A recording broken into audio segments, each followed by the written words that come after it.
मैं सदा ही उसका रक्षण करता हूँ, इसलिए तो मैं कस्तूरी मृग पकड़ने अकेले आया हूँ। वरना उस पर संकट आ सकता था ना। चलो कुछ देर वहाँ विश्राम करते हैं।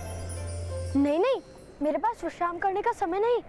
मुझे माता के लिए कस्तूरी मृग पकड़ने जाना है ना।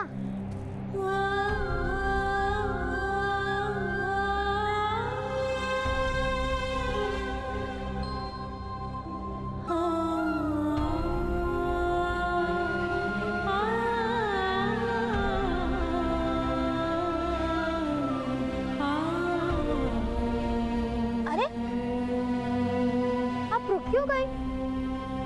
हाँ, इस समय कस्तूरी मृग भी विश्राम कर रहे होंगे। आओ कुछ देर विश्राम कर लेते हैं। कर्ण, कर्ण, कर्ण, कर्ण, कर्ण, कर्ण।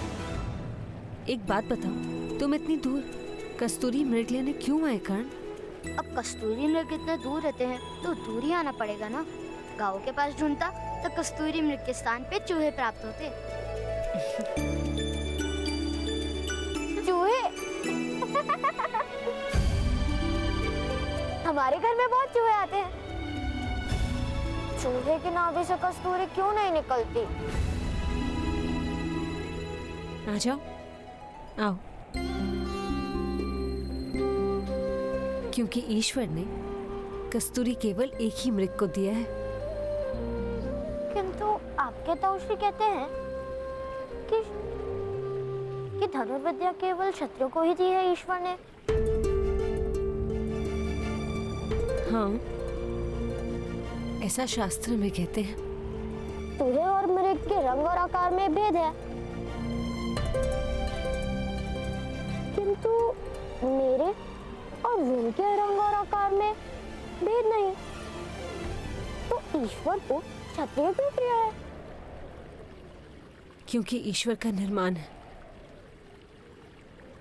समाज का नियम है। समाज? समाज क्या होता है?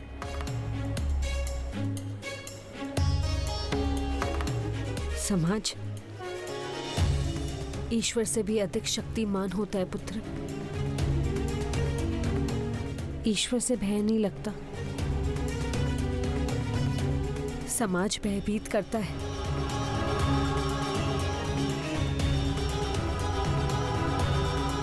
अब निद्रा करो। अच्छा, तुम्हें तुम्हारी माता के बिना निद्रा आएगी?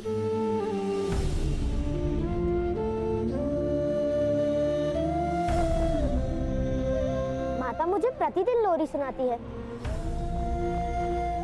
कौन छोटा है ना, इसलिए माता उसकी खाट पर बैठकर उसके बाल सहलाती है। किंतु वो लोरी मैं भी सुनता हूँ। आपका तो कोई बालक नहीं।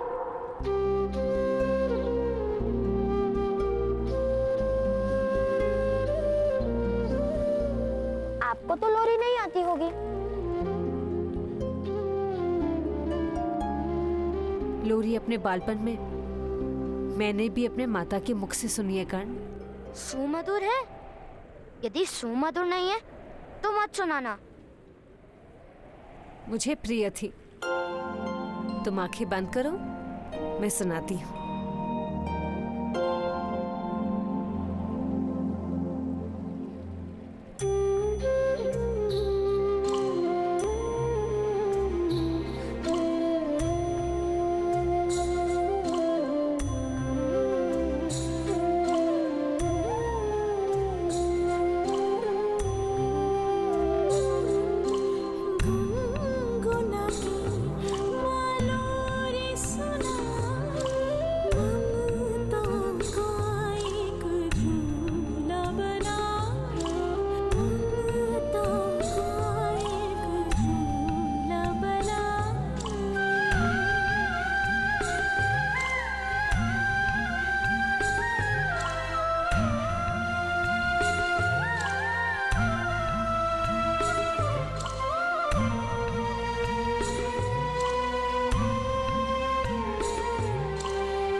अधिरथ, कर्ण कुंती के साथ है, विषय की कोई चिंता नहीं।